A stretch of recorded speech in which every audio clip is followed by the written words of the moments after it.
Sveiki visi, su jumis Nifs iš Legalu.lt ir šį kartą aš parodysiu jums, kaip reikia įsirašyti Extrai modą į Minecraft 1.6.6 versiją ir kaip susilentuinti Minecraftą. Taigi iš pradžių parsivečiam šituos 3 failiukus. Šių failiukų linkai yra sukurti temoje, taigi juos galite siųsti iš ten.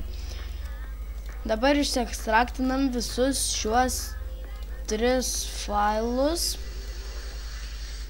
ir spaudžiate run start mygtuką ir įrašite run. Štai šoka tokia lentutė. Į ją įrašite app data. Na, šį kodą įrašite ir spaudžiate keep.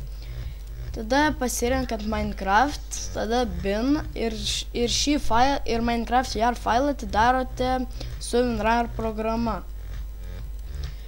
Tada einate į Extrai modą ir visus šitos failus įkeliate į Minecraft jar failą. Būtinai reikia kelti ir mode loader, nes neveiks Extrai modas. Tada dar įsikeliame šitos 2 aplankus irgi. Ir štai matote, yra toks meta inf failas. Jį reikia ištrinti, nes jeigu jo neištrinsi, tada jums tiesiog neveiks Minecraftas, bus juodas ekranas. Taigi spaudžiame delete ir ištrinam šį failą. Na, dabar einam pažiūrėti, ar mums pavyko.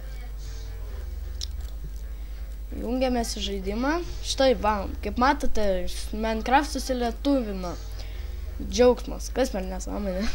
Na, susilietuvino viskas, o dabar pasižiūrėkime, ar mums viskas veikia.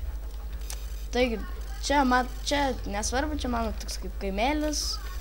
Dabar spaudžiame X raidę. Štai matote, viskas matosi pažemėm. Na, tenai matote deimantai ir visą kitą. Na, tai ką, šį kartą mano pamoka baigta. Na, čia visokių dar nesąmonių. Šį kartą mano pamoka baigta, su jumis buvo Nifs iš Legalu.lt. Žiūrėkite mano video ir kitus mano video.